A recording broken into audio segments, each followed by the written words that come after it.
Welcome back. बड़ी साहब break से पहले कोई बात करना चाह रहे मैं अली जैदी साहब मेरे ख्याल से चले गए, तो मैं उनसे कहना चाहता था, पूछना चाहता था, वो एहतसाब पे बात कर रहे थे। तो एहतसाब के दो हिस्से हैं, एक तो इस निज़ाम में अब ताकतवर और पैसे वाले का एहतसाब नहीं हो सकता अब, ठीक है। दूसरा है अली जैदी साहब का कि वो उनका एहतसाब नारा था बिला इम्तियाज एहतसाब, घर से एहतसाब, इमरान खान की पहली तकरीर। तो वो जो अद्वियात, आटा गंदम, पेट्रोल, चीनी, बीआरटी, मालम जब्बा, हेलीकॉप्टर, उसमें नहीं कर सके। पेंडोरा लीक्स में इनके वुजरा के नाम आए, उसके नहीं कर सके। शुगर कमीशन वाले वुजरा जो है इर्द गिर्द बैठे हुए। तो इमरान खान उसका आपको एक जवाब दे देंगे, वो उसका जवाब ये देंगे कि रिपोर्ट आई है, देखें हमने उसके ऊपर रिपोर्ट आई है, बहुत अच्छा एक्शन लिया, रिपोर्ट लिया। नहीं बहुत अच्छा किया, लेकिन दो जुमले बहुत अच्छा किया, मगर इमरान खान साहब ने अपने लिए खुद एक इखलाकी मयार सेट किया था। तो असल मसला तो नैरेटिव, वो अपने नैरेटिव के नीचे दब गए ना। जो मेयार सेट किया था वो मेयार अब मेंटेन नहीं हो रहा। मसलन अभी जो गुज़िश्ता रोज बहस चल रही थी, ये जो नथिया गली वाले होटल वाली, वो जो बिजनेसमैन है उन्होंने प्रॉपर बिडिंग प्रोसेस के जरिए वो सारा कॉन्ट्रैक्ट उनको अवार्ड किया गया। लेकिन चूंकि उनका खान साहब के साथ कोई ना कोई ताल्लुक है, तो इसलिए अब उनका जिक्र भी साथ निकले जा रहा है कि जी खान साहब की दोस्ती है। तो मसला यह कि जब आपने वो बार सेट किया, तो वो अब आपको प्रॉब्लम खुद भी फेस करनी पड़ेगी, चाहे मेरिट पे किसी ने लिया हो या मेरिट को वायलेट करके लिया हो। मैं जरा खोसा साहब क्या समझाने वक्त थोड़ा। खान साहब क्या कहते थे कि कॉन्फ्लिक्ट ऑफ इंटरेस्ट नहीं होना चाहिए। Conflict of interest. Razak Dawood sahab को महमद डैम का ठेका मिला, उन्होंने शफाफ तरीके से लिया, मगर ये हो गया कि वो डोनर थे। मुझे ये बताएं खोसा साहब कि ये जो 27 फरवरी को आप लोग निकल रहे हैं, इस्लामाबाद का रुख कर रहे हैं, फिर ऑपोजिशन की दीगर जमातों को आप लोगों ने ऑन बोर्ड नहीं किया, इस सोलो फ्लाइट लेने की क्या वजह? देखिए, हम पीडीएम में नहीं हैं। पीडीएम अपने फैसले करती है, हमें वो जो है हमारे से मशावरत नहीं होती है।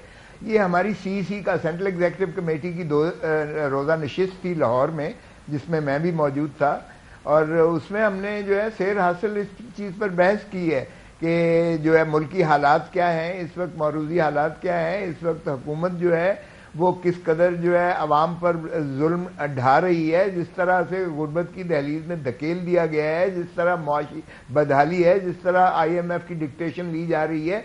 क्या पाकिस्तान पीपल्स पार्टी जो है खामोश तमाशाई होकर जो है इसको अवाम के साथ उनकी इस कसमपुरसी के आलम में क्या उनकी हम आवाज खोसा साहब, आप लोगों के ख्याल में पीडीएम जो है वो सही तर्जुमानी नहीं कर पा रही अवाम की, और इसलिए पीपीपी ने फैसला किया है कि वो खुद से जो है लॉन्ग मार्च करें, अवाम की जो मसाइल हैं उसकी ऑपोजिशन सही निशानदेही नहीं कर पा रही?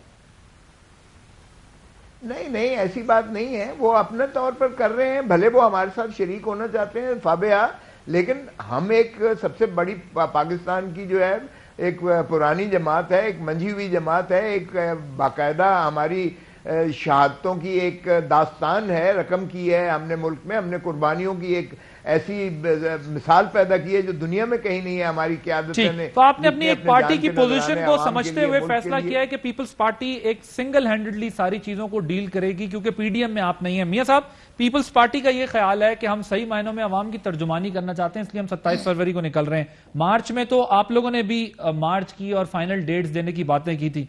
आप लोगों का एहतजाज और ये मामला कहां तक है? और वैसे आप शुरू में उस वक्त प्रोग्राम में कह रहे थे, मैंने आपको इंटरप्ट नहीं किया, बेसिकली हम नहीं कह रहे थे, पीएमएलएन के लोग खुद कह रहे थे कि आप हमारे चेहरे के तासुरात देखें, कुछ बड़ा होने वाला है, बातचीत चल रही है तीसरे फरीक से इस पे के जो है वो फेयर इलेक्शन हो जाएं।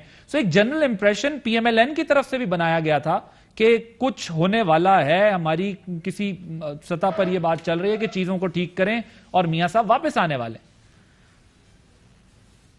नहीं, देखें, जहाँ तक मेरे चेहरे को देखें वाली बात है जिस शख्स ने की, उसका जवाब तो आ गया।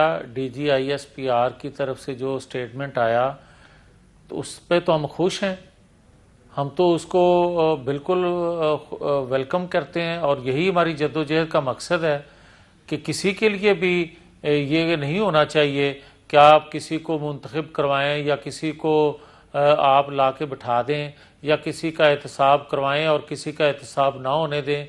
कैसा इंसाफ किसी को मिले और किसी को सादक और अमीन ठहरें, ये बातें जो थीं, इसीलिए तो हम कहते हैं कि वोट को इज्जत दो, इसीलिए तो हम कहते हैं आइन कानून की बालादस्ती पार्लियामेंट सुप्रीम है। अब मैं जो बात कहना चाहता हूँ ना, देखें, जो आपने लतीफ़ खोसा साहब से बात की कि वो क्यों सोलो फ्लाइट कर रहे हैं? भाई अपोजिशन की जमात हैं, वो अवामी मूड को समझ रहे हैं। पीडीएम जो है वो 23 मार्च को अगर कर रही है एहतजाज या लॉन्ग मार्च कर रही है, तो मैं ये समझता हूँ कि आज हुकूमत वक्त से अवामी नफरत का आलम ये है कि अपोजिशन को भी लोग तनकीद का निशाना बना रहे हैं। ये मैं इतराफ कर रहा हूं कि भाई हमारी जान क्यों नहीं छुड़वाते आप लोग? आप लोगों ने अमली जद्दोजहद वो क्यों नहीं की जिससे हमारी 2 वक्त की रोटी छिन गई, जिससे हम 2 वक्त की रोटी तो क्या अपने बच्चों का अगर बीमार हो जाए इलाज नहीं करवा सकते, हमारे बच्चों का मुस्तकबिल क्या होगा? इस पाकिस्तान का मुस्तकबिल क्या बनेगा? ठीक है, जो 4 सालों में इन्होंने हालत बना दी है तो पाकिस्तान आपके ख्याल में फिर ये है 27 फरवरी को का पैमाना। आपके ख्याल में 27 फरवरी को पीपल्स पार्टी ने दुरुस्त फैसला किया है कि वो लॉन्ग मार्च कर रही है और जो पीडीएम है अभी भी थोड़ा सा वक्त ले रही है, थोड़ा तजब्जुब का शिकार है? One liner sir. नहीं, ये नहीं मैं कह रहा, वन लाइनर सर। मैं आपको आदिल ये कह रहा हूं कि जो जमात अवामी आवाज पर लब्बैक नहीं कहेगी, नुकसान उठाएगी, नहीं निकलेगी, कल को अवाम के सामने जाने की पोजीशन में नहीं रहेगी, उठाएगी। ठीक है, थैंक यू सो मच।